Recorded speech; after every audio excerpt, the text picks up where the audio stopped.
प्यारे बच्चों, पिछले पाठ में हमने पढ़ा था कंस्ट्रक्शन, रचनाएं। आज हम पढ़ेंगे वृत्त से संबंधित क्षेत्रफल, एरियाज रिलेटेड टू सर्कल्स, जिसमें सेक्टर, सेगमेंट, रेडियस तथा सरकमफ्रेंस आएगा। बच्चों, पेरीमीटर ऑफ अ सर्कल और सरकमफ्रेंस ऑफ अ सर्कल, एक वृत्त के अनुदिश एक बार चलने में तय की गई दूरी वृत्त की परिमाप होती है, जिसे हम वृत्त की परिधि भी कहते हैं। बच्चों, परिधि 2πr होती है, जिसमें 2r व्यास होता है। अतः परिधि पाई इंटू व्यास भी होता है। पाई का मान 22/7 यानी 3.14 होता है। वृत्त का क्षेत्रफल, एरिया ऑफ सर्कल। बच्चों, किसी भी वृत्त का क्षेत्रफल पाई इंटू रेडियस का स्क्वायर होता है, अतः πr² होता है। वृत्त का त्रिज्यखंड, सेक्टर ऑफ अ सर्कल, एक वृत्तीय क्षेत्र का वह भाग जो दो त्रिज्याओं और संगत चाप से घिरा हुआ होता है, उस वृत्त का एक त्रिज्यखंड कहलाता है, जिसे हम सेक्टर कहते हैं। इसमें माइनर सेक्टर तथा मेजर सेक्टर होते हैं। माइनर सेक्टर यदि थीटा है, तब मेजर सेक्टर 360 - थीटा होगा। बच्चों, length of sector arc and area of a sector, किसी भी त्रिज्यखंड के चाप की लंबाई θ/360 × 2πr होती है। बच्चों, यदि हमें क्षेत्रफल ज्ञात करना हो किसी त्रिज्यखंड का, तब θ/360 × πr² लेंगे। सेगमेंट ऑफ अ सर्कल, वृत्तखंड, वह भाग जो एक जीवा और संगत चाप के बीच में परिबद्ध होता है, वृत्तखंड कहलाता है। बच्चों, वृत्तखंड भी दो प्रकार होते हैं, minor segment of a circle and major segment of a circle. आइए बच्चों, एक प्रश्न देखते हैं। यहाँ पर हमें दो सर्कल दिए गए हैं। पहले सर्कल की रेडियस है 19 सेंटीमीटर तथा दूसरे सर्कल की रेडियस है 9 सेंटीमीटर, और दिया गया है कि हमें तीसरे सर्कल की रेडियस ज्ञात करनी है, जिसमें दोनों की परिधि 2πr तथा 2πr है और दोनों की परिधि का योग तीसरे सर्कल की परिधि के बराबर है। इस प्रकार C3 हमारा तीसरा सर्कल है, जिसकी परिधि का मान C1 तथा C2 के एडिशन के बराबर है, और हमें थर्ड सर्कल की रेडियस ज्ञात करनी है। बच्चों, यहाँ पर R1 का मान दिया गया है 19 तथा R2 का मान दिया गया है 9।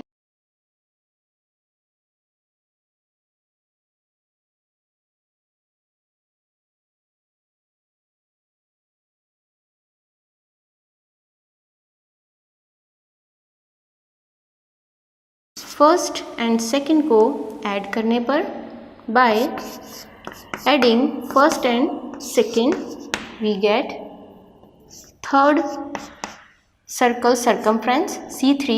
सो C3 = C1 + C2।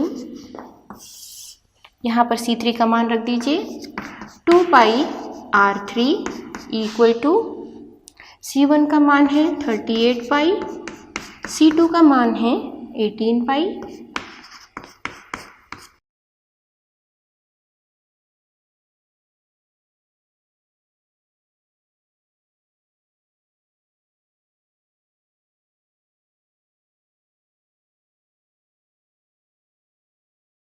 (28 सेंटीमीटर). आइए बच्चों, अगला प्रश्न देखते हैं। यहाँ पर हमें एक घड़ी दी गई है, जिसमें मिनट हैंड है तथा हावर हैंड है, लेकिन 1 मिनट हैंड की रेडियस दी गई है 14 सेंटीमीटर, और हमें ज्ञात करना है इसका एरिया कवर्ड इन 5 मिनट। बच्चों, यदि 5 मिनट में मिनट हैंड इस तरीके से मूव करता है, तब ये एरिया आपको ज्ञात करना है। सर्कल का पूरा एरिया होता है पाई आर स्क्वायर। हमें पाई आर स्क्वायर का कुछ भाग ज्ञात करना है। यह भाग ज्ञात करने के लिए बच्चों आपको ये देखना है कि 1 रिवॉल्यूशन ऑफ मिनट हैंड कितना टाइम लगता है, 60 मिनट। मिनट हैंड को पूरा सर्कल लगाने में कितना टाइम लगेगा बच्चों, 60 मिनट्स। और 1 मिनट में कितने रिवॉल्यूशन होंगे, 1/60 रिवॉल्यूशन। इस प्रकार 5 मिनट्स में कितने होंगे बच्चों, 5 × 1/60, 5/60 रिवॉल्यूशन। बच्चों ये 5/60 हमें रिवॉल्यूशन का पार्ट ज्ञात हुआ है। दैट मीन्स 5/60 यदि हम पाई आर स्क्वायर का ज्ञात करेंगे तो हमें ये एरिया प्राप्त हो जाएगा। इस प्रकार 5/60 पाई आर स्क्वायर लिखेंगे, मान रख दीजिए, रेडियस के स्थान पर 14 × 14 7 से जाएगा, मल्टीप्लाई कर लीजिए बच्चों, 154/3 सेंटीमीटर स्क्वायर इसका आंसर आएगा। आइए बच्चों अगला प्रश्न देखते हैं। यहाँ पर हमें एक वृत्त दिया गया है तथा त्रिज्या दी गई है 10 सेंटीमीटर और बताया गया है कि त्रिज्या तथा सेंटर से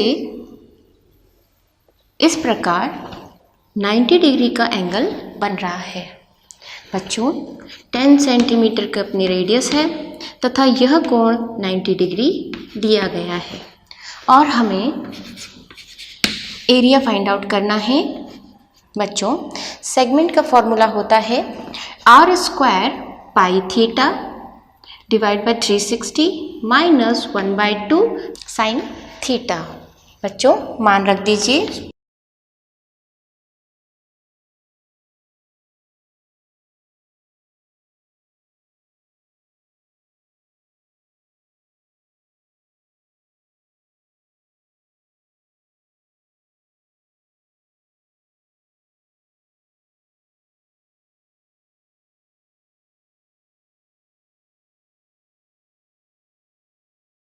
इस प्रकार 100 का मल्टीप्लाई करेंगे 3.14 मिलेगा तथा 100/2 यहाँ 50 मिलेगा, 78.5 इसे आप कैलकुलेट कर लीजिए, -50 हमें मिलेगा 28.5 सेंटीमीटर स्क्वायर। यह माइनर सेगमेंट का क्षेत्रफल है। आइए बच्चों अगला प्रश्न देखते हैं। यहाँ पर हमें एक व्हील दिया गया है तथा व्हील का डायमीटर दिया गया है 80 सेंटीमीटर। स्पीड दी गई है हमें 66 किलोमीटर पर आवर और हमें फाइंड करना है number of revolutions in 10 minutes, 10 minute में लगाए गए चक्करों की संख्या। बच्चों यहाँ पर हमें मिनट्स दिया गया है तथा सेंटीमीटर दिया गया है, तो सर्वप्रथम हम स्पीड को कन्वर्ट करेंगे, किलोमीटर को कन्वर्ट करेंगे सेंटीमीटर में तथा आवर को कन्वर्ट करेंगे मिनट में। बच्चों हम सभी जानते हैं 1 किलोमीटर में 1000 मीटर होते हैं तथा 1 मीटर में 100 सेंटीमीटर होते हैं। इस प्रकार 1 किलोमीटर में 1000 × 100 सेंटीमीटर होंगे। इस प्रकार किलोमीटर को हम सेंटीमीटर में कन्वर्ट कर रहे हैं तथा आवर को कन्वर्ट करेंगे मिनट में। बच्चों 1 आवर में 60 मिनट होते हैं। इस प्रकार स्पीड 66 किलोमीटर पर आवर को हम लिख सकते हैं 66 इंटू किलोमीटर के स्थान पर लिख दीजिए सेंटीमीटर डिवाइड बाय आवर के स्थान पर लिख दीजिए। इस प्रकार 66 किलोमीटर पर आवर हमारा सेंटीमीटर पर मिनट में कन्वर्ट हो रहा है। बच्चों मल्टीप्लाई कर दीजिए। बच्चों यह स्पीड दी गई है। बच्चों यहाँ पर हमें डिस्टेंस इन 1 रिवॉल्यूशन व्हील का देखना है। व्हील ने एक चक्कर लगाने में कितना डिस्टेंस लिया है, वृत्त की परिधि के समान लिया है। तो वृत्त की परिधि है 2πr, 2r के स्थान पर व्यास रख दीजिए जो कि हमें दिया गया है 80। 80 इंटू 22/7 पाई का मान रख दीजिए।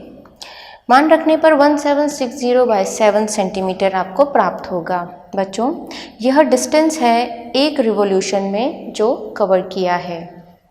यहाँ पर हम यह ज्ञात कर चुके हैं कि distance covered in 1 minute is 11:00:00।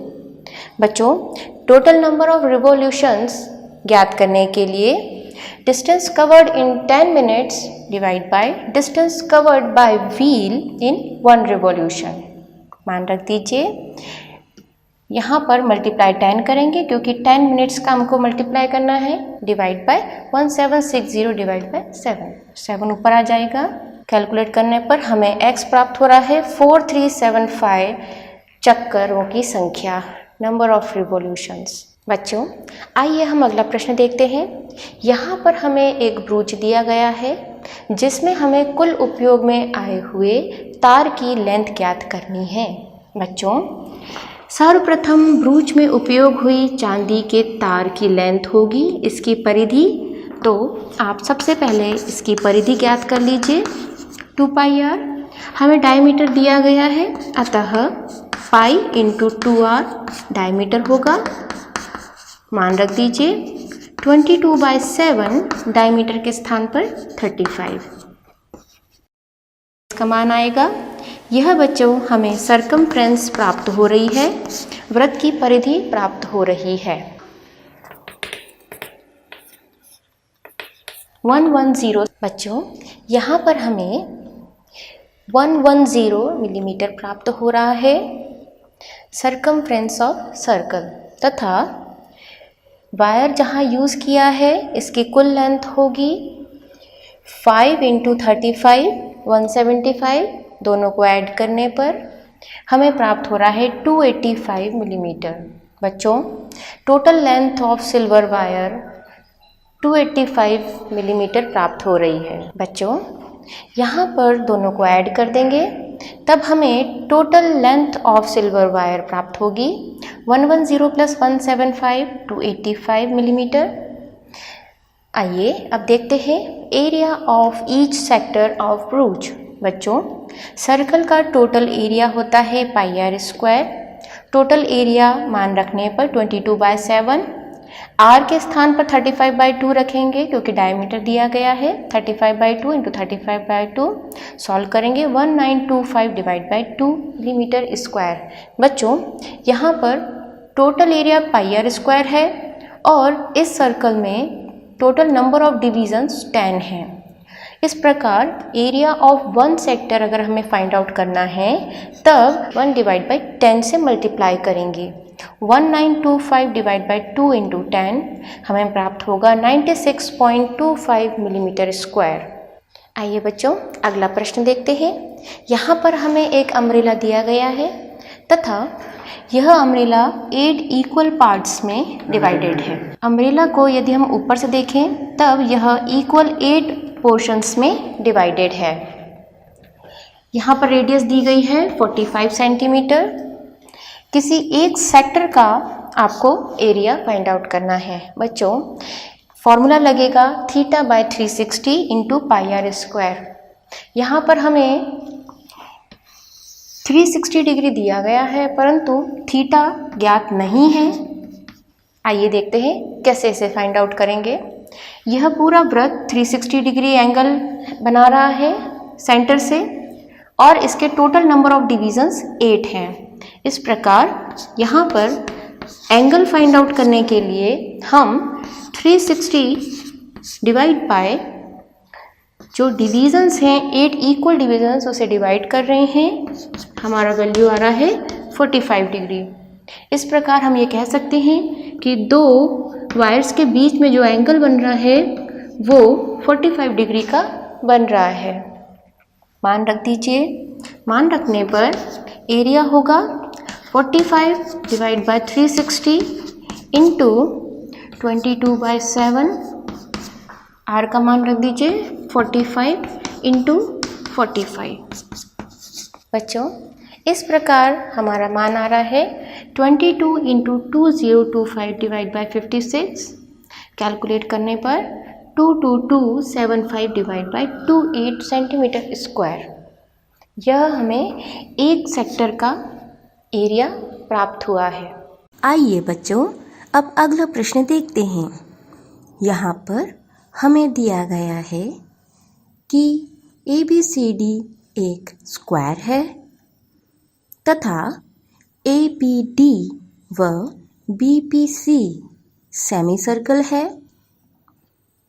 यदि हम उन्हें अक्ष पर घुमाकर जोड़ दें तब हमें एक वृत्त प्राप्त होगा जिसकी त्रिज्या 14/2 7 सेंटीमीटर प्राप्त हो रही है। बच्चों, कुल क्षेत्रफल πr² होगा। आइए अब देखते हैं शेडेड रीजन का क्षेत्रफल, जो कि वर्ग के क्षेत्रफल तथा वृत्त के क्षेत्रफल के सब्सट्रैक्शन के इक्वल होगा। बच्चों, वर्ग का क्षेत्रफल साइड स्क्वायर जिसका मान 196 सेंटीमीटर स्क्वायर प्राप्त हो रहा है तथा वृत्त का क्षेत्रफल πr² जिसका मान 154 सेंटीमीटर स्क्वायर प्राप्त हो रहा है। सब्सट्रैक्ट करने पर क्षेत्रफल 42 सेंटीमीटर स्क्वायर प्राप्त होगा। आइए बच्चों, अगला प्रश्न देखते हैं। यहाँ पर हमें एक सर्कल दिया गया है तथा डायमीटर दी गई है RQ व एक जीवा दी गई है PQ। PQ का मान दिया गया है 24 सेंटीमीटर, PR का मान दिया गया है 7 सेंटीमीटर और यह शेडेड एरिया का हमें क्षेत्रफल ज्ञात करना है। बच्चों, यहाँ पर यदि किसी सेमी सर्कल में कोई त्रिभुज बना हो तब उस त्रिभुज का कोण 90 डिग्री होता है। इस प्रकार यह कोण 90 डिग्री होगा। बच्चों, यहाँ पर एंगल RPQ 90 डिग्री बन रहा है। इस प्रकार हम यहाँ पर पाइथागोरस थ्योरम लगा रहे हैं। पाइथागोरस थ्योरम में परपेंडिकुलर स्क्वायर प्लस बेस का square is equal to hypotenuse का स्क्वायर। यहाँ पर मैक्सिमम हाइट जो है वो RQ है, इसका स्क्वायर होगा। मान रख दीजिए 7 square plus 24 square is equal to QR square. 49 plus 576 is equal to QR square. 24 का स्क्वायर यहाँ 576 लिया है, एडिशन करने पर हमें 625 प्राप्त हुआ है। बच्चों, स्क्वायर का यहाँ पर लाने पर रूट में कन्वर्ट हो जाएगा। सो QR इक्वल टू 25 सेंटीमीटर हमें प्राप्त हो रहा है। बच्चों, QR का मान डायमीटर है, डायमीटर डिवाइड बाई 2 करेंगे और रेडियस का मान ज्ञात करेंगे 25/2 सेंटीमीटर। बच्चों, यहाँ पर area of semi circle 1/2 of πr² लिया है क्योंकि किसी भी वृत्त का क्षेत्रफल πr² होता है। यदि हम आधा क्षेत्रफल ज्ञात करें सेमी सर्कल के लिए तब हमें 1/2 πr² करना पड़ता है। बच्चों, मान रख दीजिए, रेडियस की जगह 25/2, पाई की जगह 22/7, मान रखने पर हमें प्राप्त हो रहा है 6875 डिवाइड बाई 28 सेंटीमीटर स्क्वायर। बच्चों, यहाँ पर त्रिभुज RPQ का क्षेत्रफल 1/2 आधार इंटू लंब करेंगे 24 इंटू 7 करने पर 84 सेंटीमीटर प्राप्त हो रहा है। बच्चों, यदि हमें यह एरिया ज्ञात करना है तो हम क्या करेंगे, टोटल क्षेत्रफल में से इस त्रिभुज के क्षेत्रफल को सब्सट्रैक्ट कर देंगे जिससे हमें यह एरिया प्राप्त हो जाएगा। आइए देखते हैं। बच्चों, इस प्रकार area of shaded area will be equal to the area of semi circle minus area of RPQ। मान रख दीजिए 6875 डिवाइड बाई 28 माइनस 84, एलसीएम लेने पर 6875 माइनस 2352 डिवाइड बाई 28, सब्सट्रैक्ट करने पर 4523 divide by 28 centimetre square area of shaded area ज्ञात हो रहा है। आइए बच्चों, अगला प्रश्न देखते हैं। यहाँ पर हमें 2 एंसेंट्रिक सर्कल्स दिए गए हैं। स्मॉलर सर्कल की रेडियस 7 सेंटीमीटर दी गई है तथा बिगर सर्कल की रेडियस हमको 14 सेंटीमीटर दी गई है और हमें यह पूछा गया है कि हमें BDAC एरिया ज्ञात करना है। बच्चों, यदि हम बड़े सर्कल का क्षेत्रफल ज्ञात करें तथा उसमें से छोटे सर्कल का एरिया माइनस करें तब हमें रिंग का एरिया ज्ञात होता है। एरिया ऑफ AOC में से एरिया ऑफ BOD माइनस कर देंगे तब हमें एरिया ऑफ ABDC ज्ञात होगा। बच्चों, यहाँ पर एरिया ऑफ AOC एक सेक्टर है और एंगल हमें गिवन है 40 डिग्री। इस प्रकार 40 divide by 360 pi R square, 22/7 पाई का मान रख देंगे and R square 14 into 14 centimetre bigger circle के लिए माइनस एरिया ऑफ BOD। पुनः यहाँ पर वही सूत्र लगेगा, θ/360 इंटू पाई R स्क्वायर, पाई का मान रख दीजिए 22/7। इनर सर्कल के लिए रेडियस 7 दी गई है अतः 7 इंटू 7। बच्चों, यहाँ पर थोड़ा सा कैंसिल किया है, 1/9 आ रहा है। 1/9 22/7 तथा 7 इंटू 7 यहाँ से व 7 इंटू 7 यहाँ से हमने कॉमन लिया है। यहाँ बच रहा है 2 तथा 2 रख दीजिए, 2 इंटू 2 -1, 4 - 1 हमें 3 मिल रहा है। 7 7 यहाँ से कैंसिल हो रहा है, मल्टीप्लाई करने पर 154/9 आ रहा है, कैंसिल होगा। 154/3 सेंटीमीटर स्क्वायर हमें इस सेक्टर का एरिया प्राप्त हो रहा है।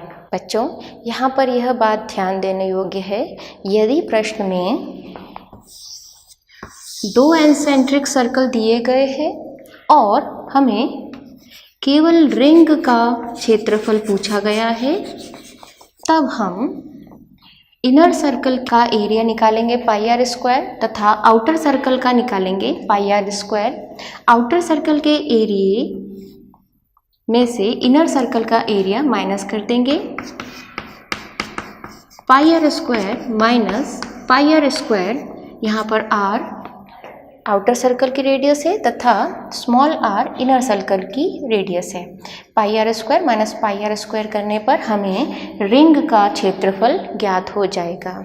इसी अभिधारणा के आधार पर हमने यहाँ पर सेक्टर फाइंड आउट किया है AOC का एरिया।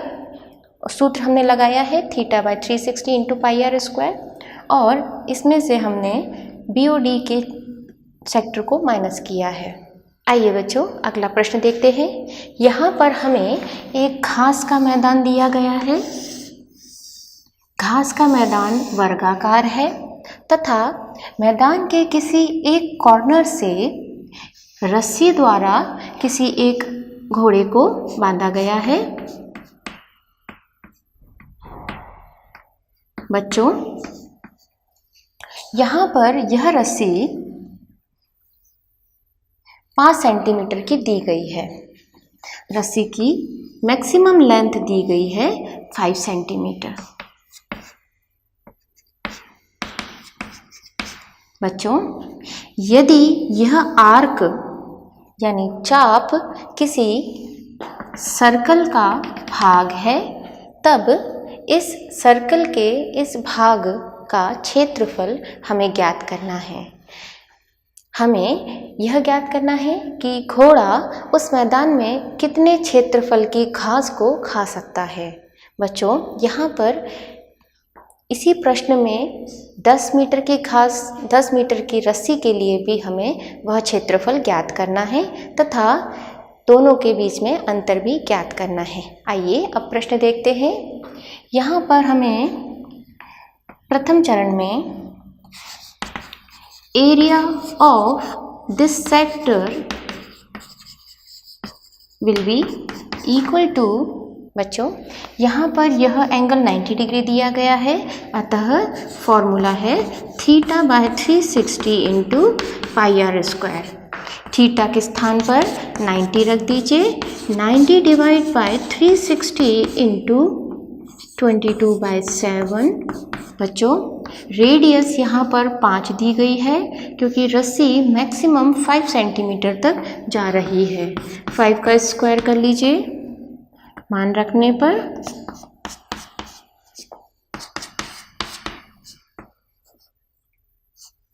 बच्चों यहाँ पर मान रखने पर 19.25 सेंटीमीटर प्राप्त हो रहा है। दूसरे कंडीशन में हमें दिया गया है कि यह रस्सी यदि 5 सेंटीमीटर से एक्सटेंड कर दी जाए और 10 सेंटीमीटर कर दी जाए तब घोड़ा कितनी ज़्यादा क्षेत्रफल को कवर कर सकता है। Area of this sector find out करने के लिए area of extended sector, again यही फॉर्मूला लगाएंगे। यहाँ पर भी एंगल 90 डिग्री है। 90 डिवाइड बाई 360, पाई का मान रख दीजिए 22/7। आर के स्थान पर यहाँ पर 10 आएगा, 10 का होल स्क्वायर। बच्चों कैलकुलेट कर लीजिए। बच्चों यहाँ पर 10 सेंटीमीटर रख दीजिए। मान रखने पर हमें प्राप्त हो रहा है 78.50। ज़्यादा में से कम को माइनस कर लेंगे। आउटर रिंग में से इनर सेक्टर को माइनस कर दीजिए। हमारे पास यह अतिरिक्त घास का मैदान प्राप्त हो जाएगा जिसमें घोड़ा अतिरिक्त घास ले सकता है। बच्चों आज हमने पढ़ा वृत्त, वृत्त की परिधि, वृत्त की त्रिज्या तथा त्रिज्यखंड व वृत्तखंड। आशा करते हैं आज का वीडियो आपने ध्यानपूर्वक समझा तथा पढ़ा होगा। आइए बच्चों गृह कार्य के लिए कुछ प्रश्न नोट करिए।